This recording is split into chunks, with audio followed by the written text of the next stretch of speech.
Inter 4, Viktoria Pilsen 0, missione compiuta, ce l'abbiamo fatta, l'Inter è aritmeticamente qualificata agli ottavi di finale di Champions con un turno d'anticipo senza conoscere ancora il risultato della sfida tra Barcellona e Bayern Monaco. Abbiamo fatto il nostro dovere, abbiamo battuto il Viktoria Pilsen in una serata che è scivolata via tranquilla, senza troppi intoppi, senza grosse difficoltà, un Inter spettacolare, tante buone notizie all'interno di questa partita. La più grande notizia però, Simo, è che ci siamo messi nelle condizioni di poter vivere una serata così, quando invece in altri anni ci eravamo messi nelle condizioni di dover fare delle imprese straordinarie o qualcosa di veramente grande per poter accedere agli ottavi di finale. Questa volta in un girone che sembrava quasi impossibile, o comunque il girone più difficile, a detta di tutti gli esperti, dove l'Inter partiva dalla terza fascia e come terza forza,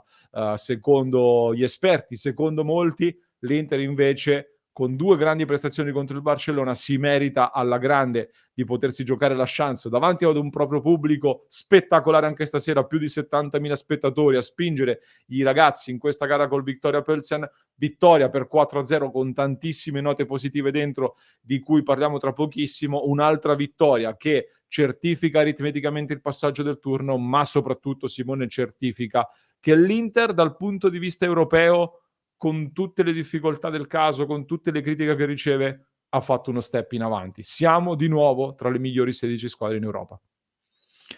Ormai è evidente anche di fronte, come dicevi, ad un girone praticamente sulla carta quasi impossibile, e l'Inter ha fatto quello che doveva fare. Ha fatto i punti che doveva prendere, li ha presi dove andavano presi.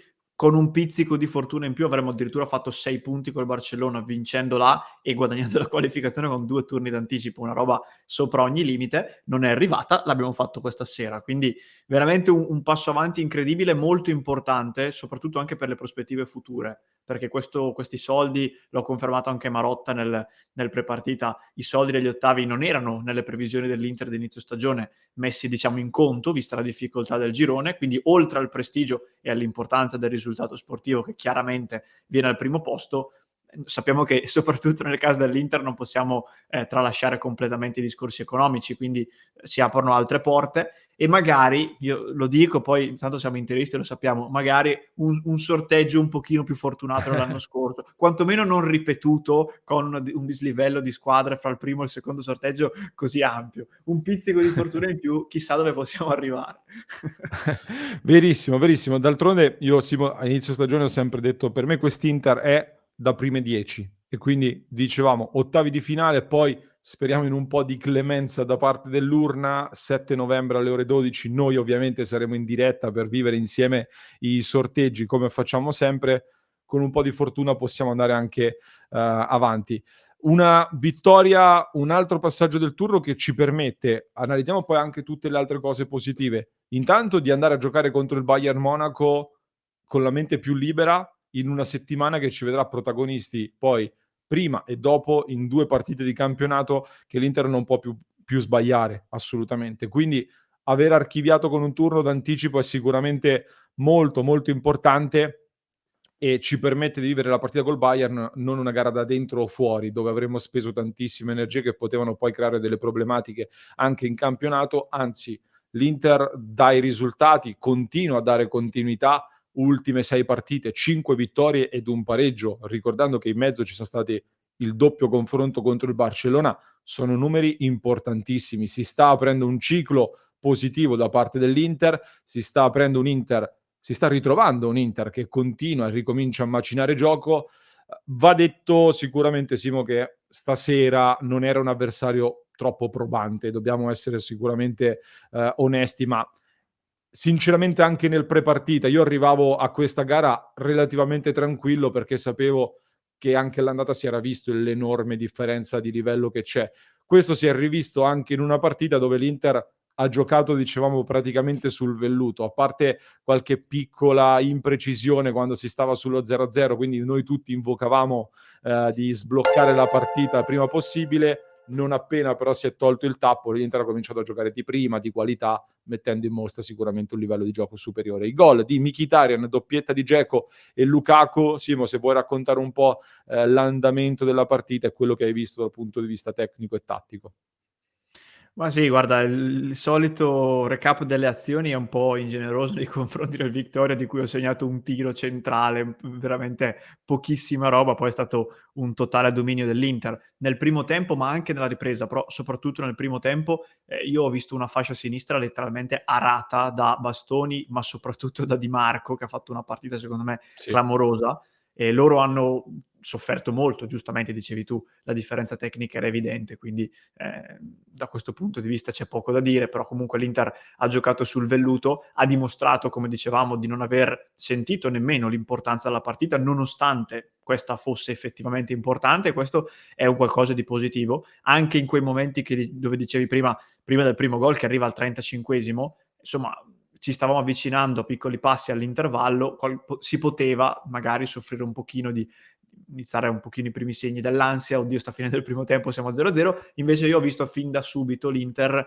serena, tranquilla, sapeva di essere più forte e che prima o poi il gol sarebbe arrivato, e infatti è arrivato, quindi molto molto bene. Poi ecco, per quanto riguarda questioni tattiche eccetera, è stata una partita veramente troppo poco probante per poter fare dei discorsi, però comunque da registrare una gran partita di Dzeko che fa doppietta e che incide come sempre in Champions League, sempre Dzeko, da quando è qui all'Inter soprattutto ha fatto benissimo, è tornato Romelu e è tornato al gol, Lukaku, ma poi sicuramente ne avresti parlato, quindi non anticipo nulla.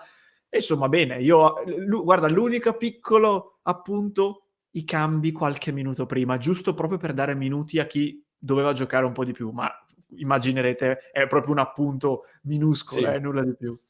Sì, sì, sì, anche perché c'era tanta curiosità di rivedere alcuni. Mi è dispiaciuto, ecco, che Lautaro Martinez non sia riuscito a trovare il gol per dare continuità anche lui ad una striscia di 3 partite consecutive con gol fatti, e ne avesse trovato un altro oggi sarebbe stato un altro segnale molto positivo, ma comunque la prestazione importante.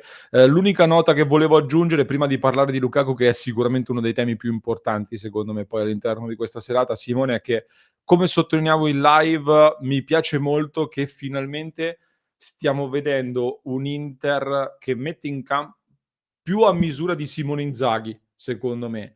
Già lo avevamo visto con le scelte di mercato. Io ho sempre detto, nel momento in cui sostituisci Vidal con Mkhitaryan, è per me diciamo, è chiarificatore del progetto che c'è in mente, al di là dell'opportunità di prendere un giocatore piuttosto che l'altro. Però stasera c'erano tanti giocatori di qualità in campo, e questo si è visto. Quando metti in campo tanta qualità contro un avversario che ha piazzato il pullman lì davanti alla difesa, da una parte e dall'altra, piano piano, senza strafare, comunque arrivavi sempre in porta. Ottime trame di gioco, tutto di prima, tante occasioni da gol che sono fioccate, poi tanta esperienza internazionale. Mkhitaryan per me buonissima prestazione al di là del gol. Edin Dzeko è un giocatore che, se lo metti nelle condizioni di non dover da solo tirare la carretta per 90 minuti, è un giocatore ancora oggi di livello superiore, intelligenza calcistica superiore, sempre presente a fare da raccordo, e comincia a piacermi di più il feeling con Lautaro Martinez, cosa che per me non c'è mai stata in maniera enorme, ma in un Inter che funziona sicuramente è positivo, soprattutto in previsione appunto, Simo, del ritorno di Lukaku in campo. L'abbiamo atteso tantissimo, esattamente 2 mesi dopo l'ultima apparizione nella gara contro la Lazio si rivede in campo Lukaku, primo pallone giocato, spalle alla porta, tiene il pallone, sponda con Correa, si chiude il triangolo e Lukaku scarica in porta un mancino fortissimo che batte Staniak. Per me questo Staniak, anzi, scusami. Questo, Simo, è un gran bel segnale che lancia Lukaku al mondo Inter e anche agli avversari.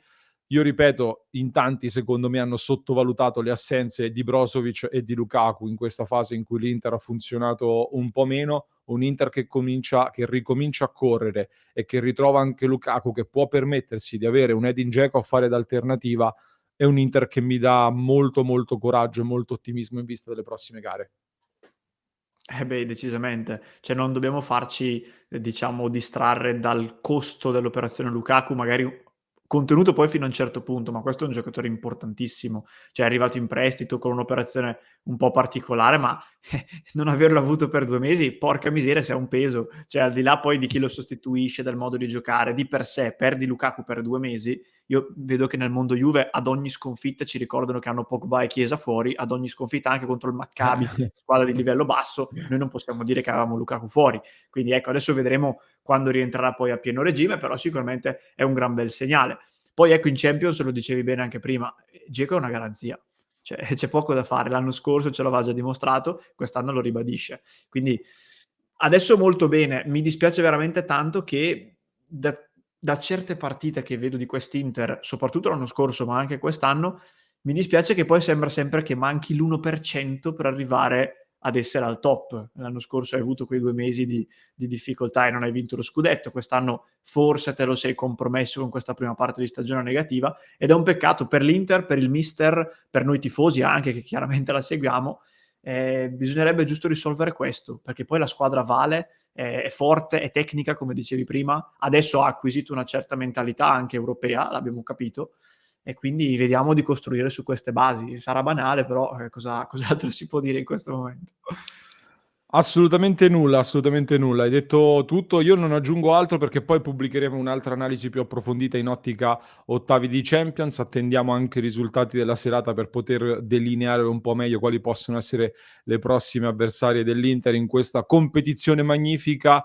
Ma superato lo scoglio dei gironi, non poniamo limiti ai sogni. Può succedere veramente di tutto. Ci sono avversarie praticamente ingiocabili o quasi, ma questa è un Inter che intanto si conferma lì e chi diceva un progetto scaraventato nell'immondizia, un Inter finita, eccetera, io vedo un Inter che continua a confermarsi comunque competitiva e che intanto il primo obiettivo stagionale, contrariamente al pronostico di gran parte di tifosi ed esperti, è stato centrato. Poi vediamo il resto.